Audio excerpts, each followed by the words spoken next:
1995 was a pivotal year for the music world. Kurt Cobain had died, and the Seattle-based grunge music scene was on its way out as well. The pop music boy band craze hadn't exploded yet, and into that void came a new style of music.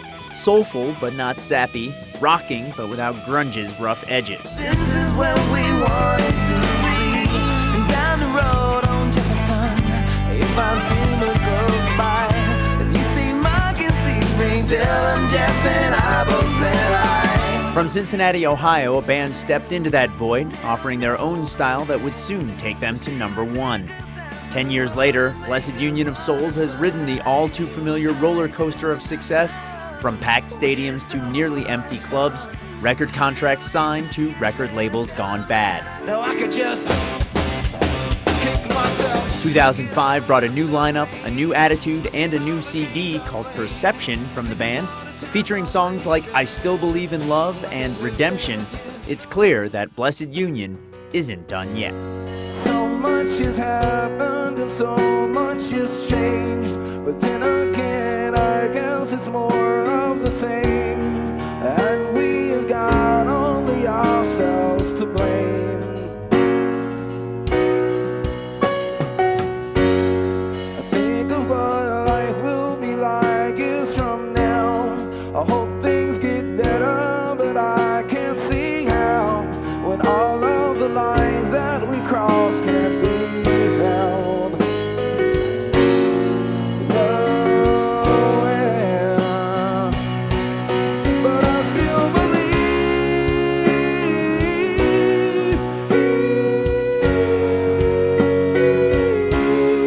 I still believe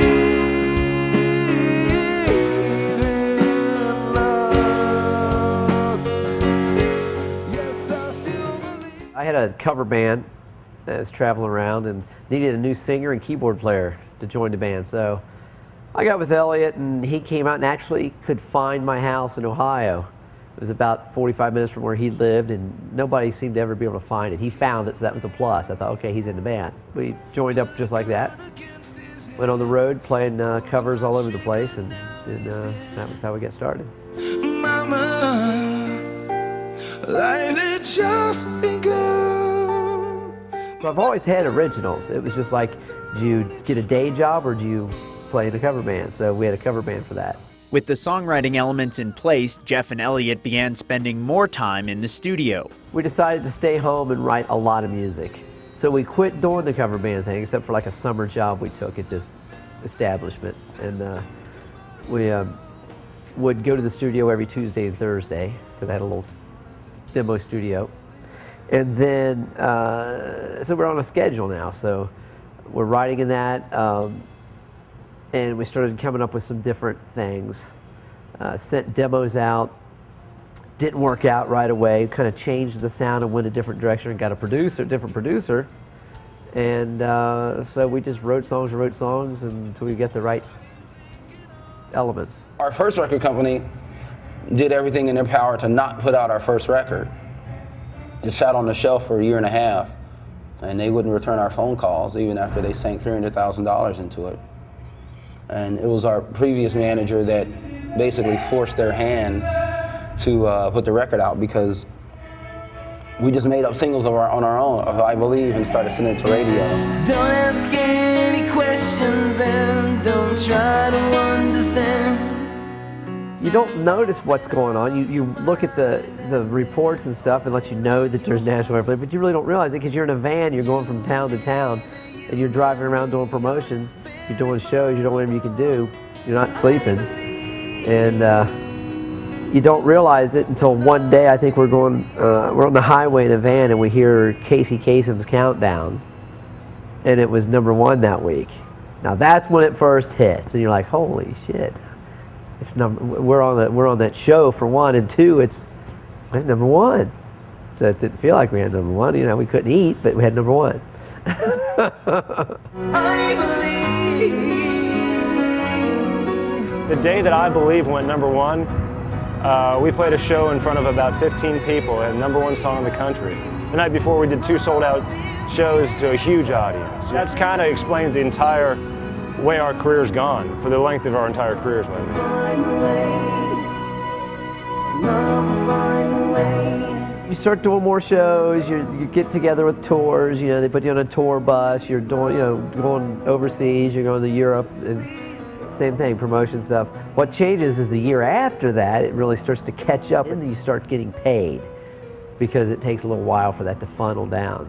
Then you start buying cars and driving around. And did you do all that? Oh yeah, I bought a Viper, drove that around pretty fast. I wanna be there when you're feeling high. I wanna be there when you wanna die. I'm gonna light your fire. I'm gonna Top of the world, and then your record company goes. Well, it's weird because when we got signed, we actually got signed to SBK Records, which at the time was Wilson Phillips, Vanilla Ice. Those acts had had some good times, but weren't able to follow them up with more hits. At the same time, the record companies began eliminating their smaller labels, and for the next few years, Blessid Union found themselves bouncing from label to label with less support at each stop. After that, we're on the third CD. We're on Push Records, actually, before V2. We're on an independent label that had a lot of money. So for the first time, they're kind of like staying out of it. They're just like, just keep recording stuff, you come up with what we like. So that's what happened. And so they're a small label. So here we have a hit, Hey Leonardo. She likes me for me, not because I hang with Leonardo or that guy who played in Fargo. I think his name is Steve. So it starts at radio, and it starts happening. Stuff starts to happen, but they don't have the money to back it up now because it takes money to promote that thing and back it up. So they get us signed to V2 Records, and that was Richard Branson, which used to have Virgin Records. And that's really the music business. It's just because something changes or something happens different, it doesn't mean that things don't go the way you hoped. They were going the way we hoped while they were going. And then when they stop going, it's like anything else. Then you do something else and you have another plan. You go another direction. So now we're in a position now trying to get another label on board. So we thought the best thing to do was to just have our record finished and try to start up a little success on its own, and so that the labels would go, okay, we don't really have a whole lot to do with this. All we have to do is, you know, pick it up where it is and take it further.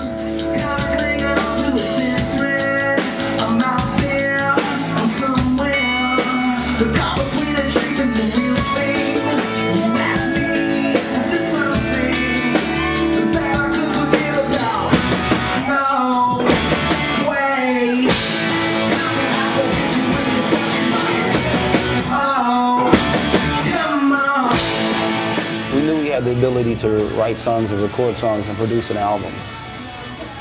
But in this business, the more money you have behind a record, the better chances of your quote-unquote success.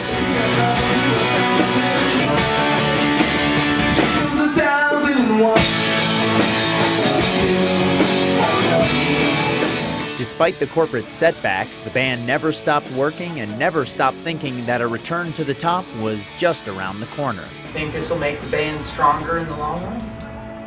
Well, at this point, I think it's just the band is strong and we're able to do it. We've been through it so much. It's just part of life. So, if you'd asked me that question 8 years ago, I said, I don't know, I think. And it was making the band stronger at the time. Now I think it's just, at this point, I think it just bounces off of us, actually.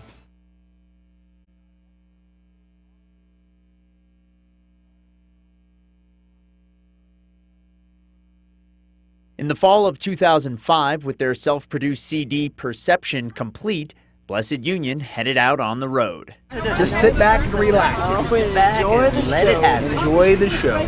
Off and on in the past 10 years, every now and then you got to do trips like this.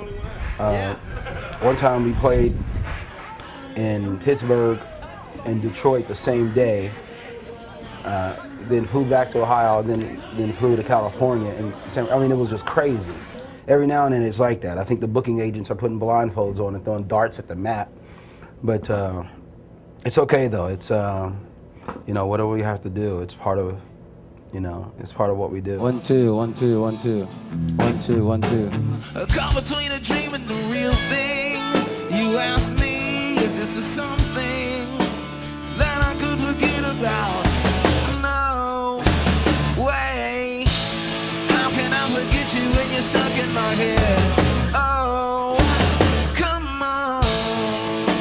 their last big tour, the band had made some changes, bringing in a new guitarist and drummer, both of whom found that joining a band with a history has its benefits. Ladies and gentlemen, the nationally known band, Blessid Union of Souls.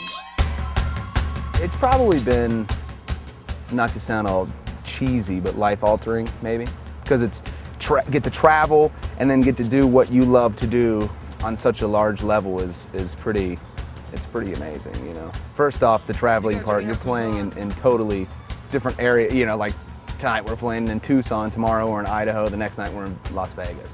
So that's cool, but then also to go to these different places and pretty much know you're gonna have a crowd that at least recognizes the songs, or you know what I'm saying? Everybody's there to see a couple of songs. Just enjoy playing, and I would play those 3 songs till the cows come home. To me, I play them each night as if it's the first time I ever played them. I mean, if somebody wants to hear it, I'm playing it. She likes me for me, not because I look like Tyson Baxter with the charm of Robert Ratcher oozing out my ears. But what she says are my thoughts, said decisions, my insecure condition, and the tears of my little that I You go out and you just do the best you can all the time, and maybe you try to make them a fan of some other songs, or you know what I mean? A lot of people don't always know the name of the band with the songs we play. You know, for example, we played with Avril Lavigne, and their guitar player came up after the show and said, "Hey man, you know, great set, but do you guys just play covers?" And we're like, "No, those are all originals, man." He's like, "Oh, really?" And like, so we get that too, you know, the name recognition of the band with the song sometimes doesn't click in people's minds, but as soon as they hear it, you know, they're like, "Oh, they did this?" She likes me for me, not because I hang with Leonardo or that guy who played in Fargo. I think his name is Steve. Just as the songs have aged well, so have the fans. I find a lot of the people that seem to be our fans are at college, and they kind of, you know, grew with us. This is probably my 30th or 40th time seeing them live. Yeah. I've seen them a lot of times. 10 years ago, some of these college kids were, you know, 12, you know, to 10. They go, "I remember I Believe," and it's kind of weird. There were a lot of bands out at the time when they were out that you don't hear of anymore, and it was just like, and then all the music nowadays for me it's not as good as what this was, and so it was like, forget that, you know, I don't want to see any of those new bands coming up. The songwriting comes the song, from the heart. Yeah, the songwriting is a big deal for me. I love the way Elliot writes. The band is just, you know, phenomenal behind him. How do you like us so far? We find people that are much older than the band too that like the band. They're wonderful. They really are a very energetic group. It's not usually my kind of music, but that, you know, it's like, I really was quite taken with them and really enjoyed it. It's amazing how broad the spectrum is, you know. It's not like a lot of bands where you've got a certain niche and it's only cool to be a certain age to listen to a certain type of music. I guess that's the difference between something that's, you know, manufactured and something that's, you know, or manufactured and synthetic and something that's actually, you know, creative art, really. You know, that's what music should be, and I think there's a lot of pre-manufactured stuff that's out there, if that makes any sense at all.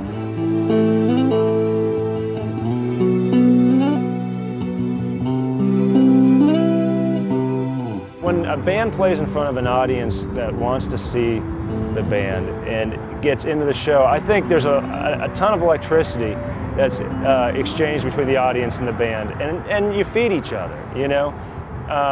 And I think, you know, everybody kind of experiences that experience, if that's what they're there for, and most people are. You guys want to hang out a little bit longer?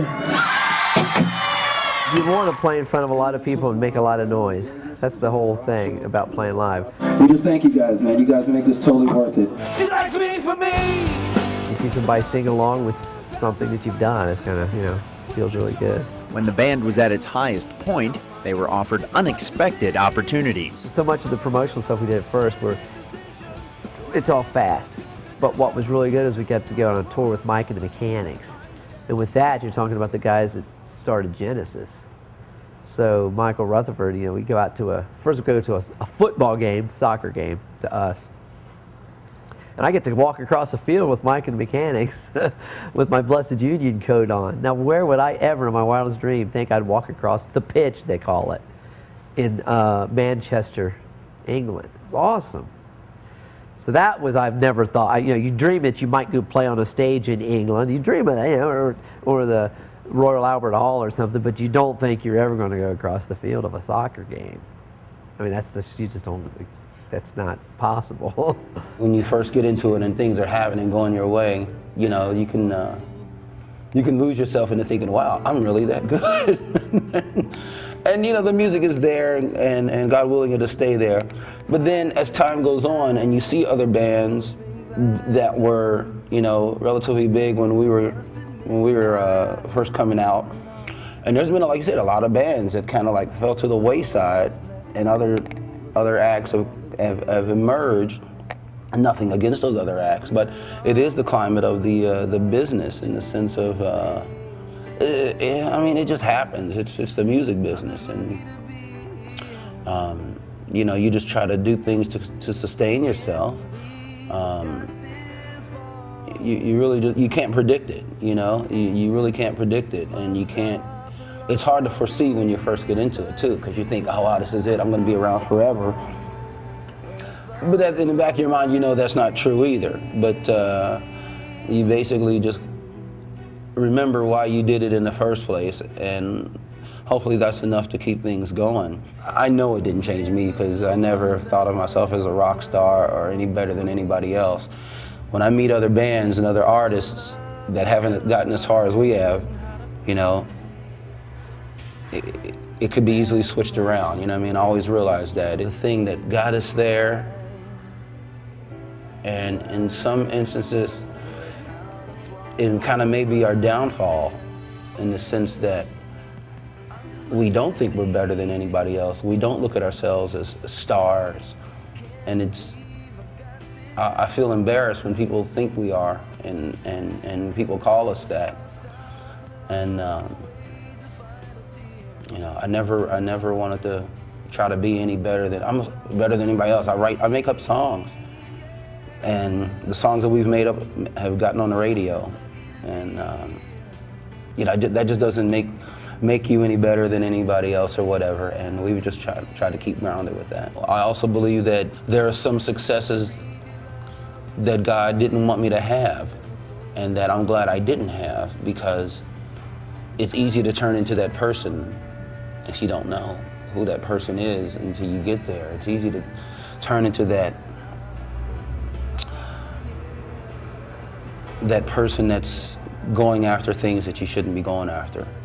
And we all were there at one point, to some extent. I grew up in the church and everything, but when we first got this band together, I'll be honest, I just wanted to put out records and go on the road. But the fact that that's the name of our band, and the music that just came out of us naturally, I was like, this must be really who I am, you know what I mean? A lot of people don't find out who they are for a long time. And it took us a little bit. But when the first album came out, I was like, I like this path that we're on. I like where the songs are coming from. They're coming from, what's inside of us.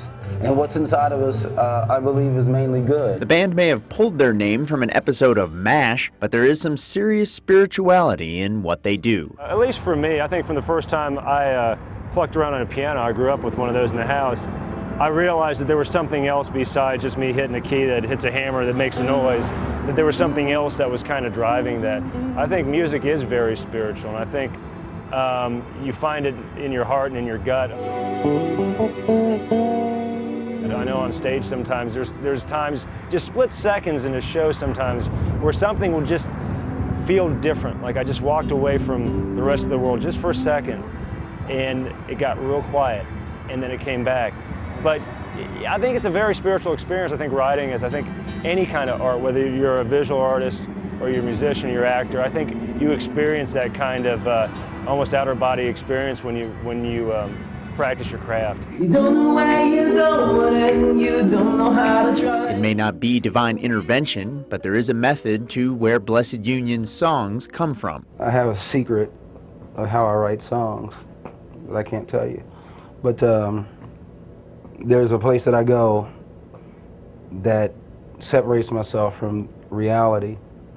I basically go into an unreality state, and That's where I write songs. Where Elliot writes, where he comes from with it, I mean, yeah, it might seem like on like the negative side a little bit, but I mean, but there's sort of like this hopefulness in it, and it's not so much that it was like sappy or anything like that. Like people could like latch on. It's like I'm a guy too, man. He's writing that stuff. That's cool. I know that. That's how I feel. So.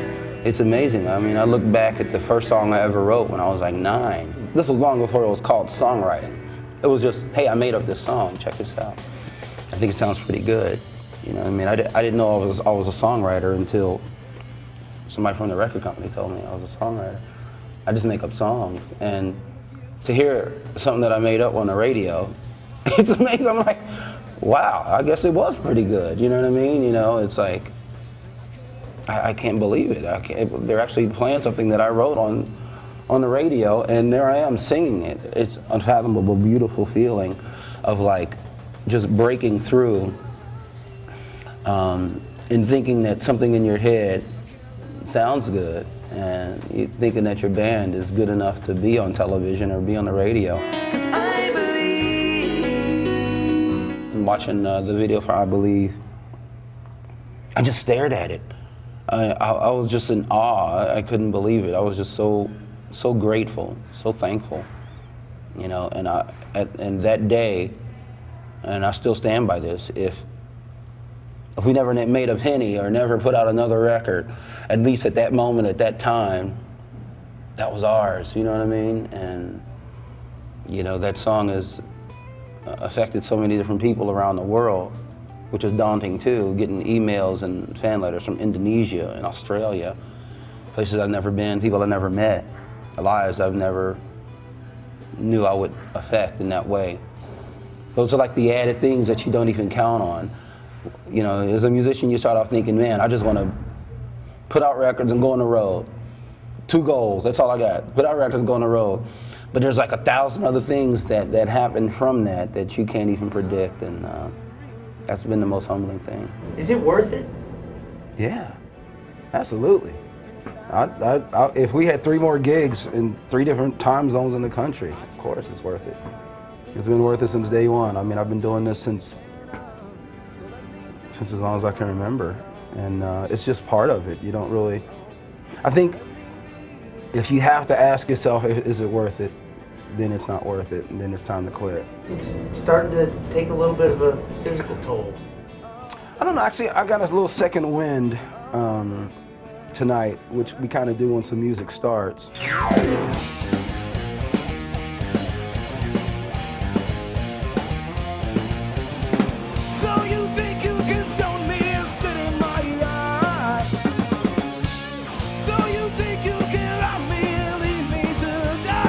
The joys of being out on the road can take its toll. With so many shows in so short a time, Elliot developed an infection which turned into a case of Bell's palsy, leaving part of his face numb. I've never been a heavy drinker, but I haven't had any alcohol probably in the past, 3 or 4 weeks. The more sleep you get, the more you take care of yourself, the easier it is. But I don't know, just try to get as much sleep as you can and try to eat, which I only did once today. Yeah. Yeah. Is there any fruit in the house? Are you serious? Wow, strawberries. Dude, When do you get a chance to rest? Again. Sunday night after the show, and it's right back at it Monday.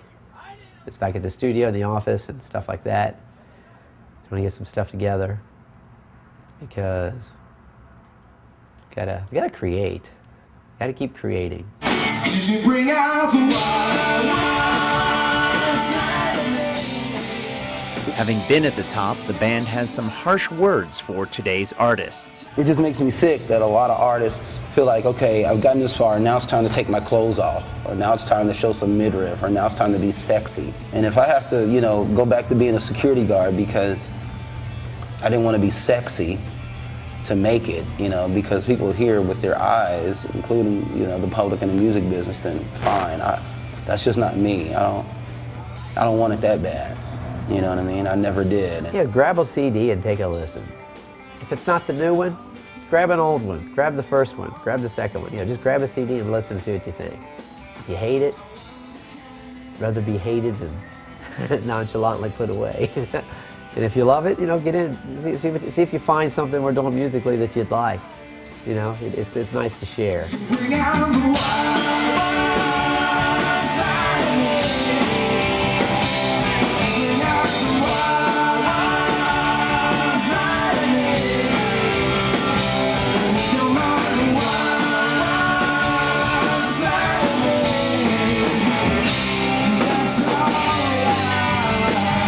Let's take it home. I quote Gary Marshall, and he said that he who has the most passion wins. Say you want a revolution, well, you know. Whatever it is that people do in their lives, in their personal lives, you know, I just hope they have a strong passion for it, because you're never going to lose. And this band is full of passion. We love what we do. From writing the first note to a song that we're about to make up, or playing a cover of the Beatles. We just love it. We have a strong passion for it. And as long as that's there, I think we're always going to be successful. Is that going to drive you to get back to the top as well? The top is relative. To a guy that's playing in a bar band that works as a security guard job on the weekend, this is the top. For somebody else, you too might be the top. I think whatever success that we have is going to be a derivative of the passion that we have as a band. And as long as we believe in ourselves, then I think that's going to be the thing that moves us forward, or the lack thereof is the thing that's going to be our defeat.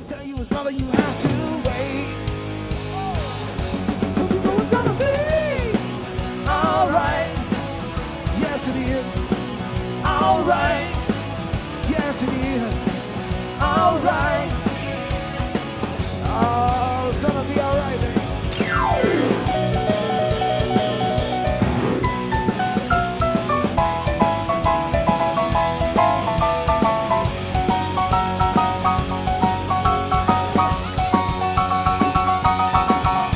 Come on.